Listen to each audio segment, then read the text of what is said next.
மூன்றாம் அதிகாரம். திபேரியுராயன் ராஜ்யபாரம் பண்ணின 15ஆம் வருஷத்திலே பொந்தியு பிலாத்து யூதேயாவுக்கு தேசாதிபதியாயும், ஏரோது காற்பங்கு தேசமாகிய கலிலேயாவுக்கு அதிபதியாயும், அவன் சகோதரனாகிய பிலிப்பு காற்பங்கு தேசமாகிய இத்துரேயாவுக்கும் திராகோனித்தி நாட்டிற்கும் அதிபதியாயும், லிசானியா காற்பங்கு தேசமாகிய அபிலேனேக்கு அதிபதியாயும், அன்னாவும் காய்பாவும் பிரதான ஆசாரியராயும் இருந்த காலத்தில் வனாந்தரத்திலே சகரியாவின் குமாரனாகிய யோவானுக்கு தேவனுடைய வார்த்தை உண்டாயிற்று. அப்பொழுது கர்த்தருக்கு வழியை ஆயத்தப்படுத்துங்கள், அவருக்கு பாதைகளை செவ்வாய் பண்ணுங்கள் என்றும், பள்ளங்களெல்லாம் நிரப்பப்படும், சகல மலைகளும் குன்றுகளும் தாழ்த்தப்படும், கோணலானவைகள் செவ்வையாகும், கரடானவைகள் சமமாகும் என்றும், மாம்சமான யாவரும் தேவனுடைய ரட்சிப்பை காண்பார்கள் என்றும், வனாந்திரத்திலே கூப்பிடுகிறவனுடைய சத்தம் உண்டாகும் என்று ஏசாயா தீர்க்கதரிசியின் ஆகமத்தில் எழுதியிருக்கிற பிரகாரம் அவன் யோர்தான் நதிக்கு அருகான தேசமெங்கும் போய் பாவ மன்னிப்புக்கென்று மனம் திரும்புதலுக்கேற்ற ஞானஸ்நானத்தை குறித்து பிரசங்கித்தான். அவன் தன்னிடத்தில் ஞானஸ்நானம் பெறும்படிக்கு புறப்பட்டு வந்த திரளான ஜனங்களை நோக்கி, விரியன் பாம்பு குட்டிகளே, வருங்கோபத்துக்கு தப்பித்துக் கொள்ள உங்களுக்கு வகை காட்டினவன் யார்? மனம் திரும்புதலுக்கு ஏற்ற கனிகளை கொடுங்கள், ஆபிரகாம் எங்களுக்கு தகப்பன் என்று உங்களுக்குள்ளே சொல்லத் தொடங்காதிருங்கள். தேவன் இந்த கல்லுகளினாலே ஆபிரகாமுக்கு பிள்ளைகளை உண்டு பண்ண வல்லவராயிருக்கிறார் என்று உங்களுக்கு சொல்லுகிறேன்.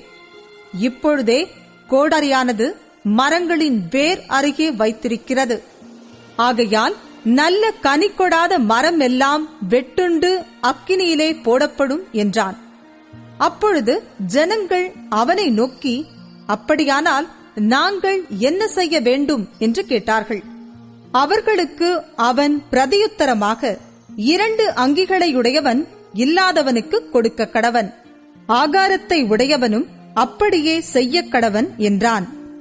ஆயக்காரரும் ஞானஸ்நானம் பெற வந்து அவனை நோக்கி, போதகரே, நாங்கள் என்ன செய்ய வேண்டும் என்று கேட்டார்கள். அதற்கு அவன், உங்களுக்கு கட்டளையிட்டிருக்கிறதற்கு அதிகமாய் ஒன்றும் வாங்காதிருங்கள் என்றான். போர்ச்சேவகரும் அவனை நோக்கி, நாங்கள் என்ன செய்ய வேண்டும் என்று கேட்டார்கள். அதற்கு அவன், நீங்கள் ஒருவருக்கும் இடுக்கண் செய்யாமலும் பொய்யாய் குற்றஞ்சாட்டாமலும் உங்கள் சம்பளமே போதுமென்றும் இருங்கள் என்றான்.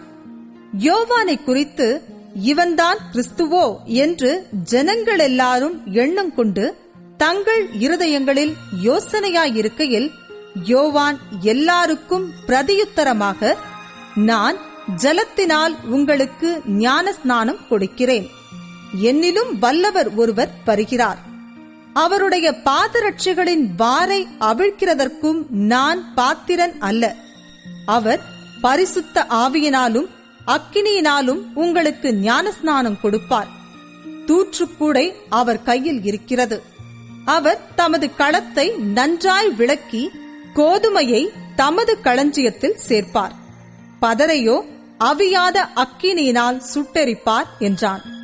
வேறு அநேக புத்திமதிகளையும் அவன் ஜனங்களுக்கு சொல்லி பிரசங்கித்தான். காற்பங்கு தேசாதிபதியாகிய ஏரோது தன் சகோதரனான பிலிப்புவின் மனைவி ஏரோதியாளின் நிமித்தமாகவும் தான் செய்த மற்ற பொல்லாங்குகளின் நிமித்தமாகவும் யோவானாலே கடிந்து கொள்ளப்பட்ட போது, தான் செய்த மற்றெல்லா பொல்லாங்குகளும் தவிர யோவானையும் காவலில் அடைத்து வைத்தான். ஜனங்கள் எல்லாரும் ஞானஸ்நானம் பெற்றபோது இயேசுவும் ஞானஸ்நானம் பெற்று ஜெபம் பண்ணுகையில் வானம் திறக்கப்பட்டது. பரிசுத்த ஆவியானவர் ரூபம் கொண்டு புறாவைப் போல அவர் மேல் இறங்கினார். வானத்திலிருந்து ஒரு சத்தமும் உண்டாகி, நீர் என்னுடைய நேசகுமாரன், உம்மில் பிரியமாயிருக்கிறேன் என்று உரைத்தது. அப்பொழுது இயேசு ஏறக்குறைய 30 வயதுள்ளவரானார். அவர் யோசேப்பின் குமாரன் என்று எண்ணப்பட்டார். அந்த யோசேப்பு ஏலியின் குமாரன். ஏலி மாத்தாத்தின் குமாரன். மாத்தாத் லேவியின் குமாரன். லேவி மெல்கியின் குமாரன். மெல்கி என்னாவின் குமாரன். என்னா யோசேப்பின் குமாரன். யோசேப்பு மத்தத்தியாவின் குமாரன். மத்தத்தியா ஆமோஸின் குமாரன். ஆமோஸ் நாகூமின் குமாரன். நாகூம் எஸ்லியின் குமாரன். எஸ்லி நங்காயின் குமாரன். நங்காய் மாகாத்தின் குமாரன். மாகாத் மத்தத்தியாவின் குமாரன். மத்தத்தியா சேமேயின் குமாரன். சேமே யோசேப்பின் குமாரன். யோசேப்பு யூதாவின் குமாரன். யூதா யோவன்னாவின் குமாரன். யோவன்னா ரேசாவின் குமாரன். ரேசா சொரபாபேலின் குமாரன். சொரபாபேல் சலாத்தியேலின் குமாரன். சலாத்தியேல் நேரியின் குமாரன். நேரி மெல்கியின் குமாரன். மெல்கி அத்தியின் குமாரன். அத்தி கோசாமின் குமாரன்.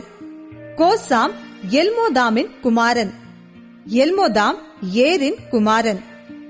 ஏர் யோசேயின் குமாரன். யோசே எலியேசரின் குமாரன். எலியேசர் யோரீமின் குமாரன். யோரீம் மாத்தாத்தின் குமாரன். மாத்தாத் லேவியின் குமாரன். லேவி சிமியோனின் குமாரன். சிமியோன் யூதாவின் குமாரன். யூதா யோசேப்பின் குமாரன். யோசேப்பு யோனானின் குமாரன். யோனான் எலியாக்கீமின் குமாரன். எலியாக்கீம் மெலேயாவின் குமாரன். மெலேயா மைனானின் குமாரன். மைனான் மாத்தாத்தாவின் குமாரன். மாத்தாத்தா நாத்தானின் குமாரன். நாத்தான் தாவீதின் குமாரன். தாவீது ஈசாயின் குமாரன். ஈசாய் ஓபேதின் குமாரன். ஓபேத் போவாசின் குமாரன். போவாஸ் சல்மோனின் குமாரன். சல்மோன் நகசோனின் குமாரன். நகசோன் அம்மினதாபின் குமாரன். அம்மினதாப் ஆராமின் குமாரன். ஆராம் எஸ்ரோமின் குமாரன். எஸ்ரோம் பாரேசின் குமாரன். பாரேஸ் யூதாவின் குமாரன். யூதா யாக்கோபின் குமாரன். யாக்கோபு ஈசாக்கின் குமாரன். ஈசாக்கு ஆபிரகாமின் குமாரன். ஆபிரகாம் தேராவின் குமாரன். தேரா நாகோரின் குமாரன். நாகோர் சேரூக்கின் குமாரன். சேரூக் ரெகுவின் குமாரன். ரெகு பேலேக்கின் குமாரன். பேலேக் ஏபேரின் குமாரன். ஏபேர் சாலாவின் குமாரன். சாலா காயினானின் குமாரன். காயினான் அர்பகசாத்தின் குமாரன். அர்பகசாத் சேமின் குமாரன். சேம் நோவாவின் குமாரன். நோவா லாமேக்கின் குமாரன். லாமேக்கு மெத்துசலாவின் குமாரன். மெத்துசலா ஏனோக்கின் குமாரன். ஏனோக்கு யாரேதின் குமாரன். யாரேத் மகலாலயேலின் குமாரன். மகலாலயேல் கேனானின் குமாரன். கேனான் ஏனோசின் குமாரன். ஏனோஸ் சேத்தின் குமாரன். சேத் ஆதாமின் குமாரன். ஆதாம் தேவனால் உண்டானவன்.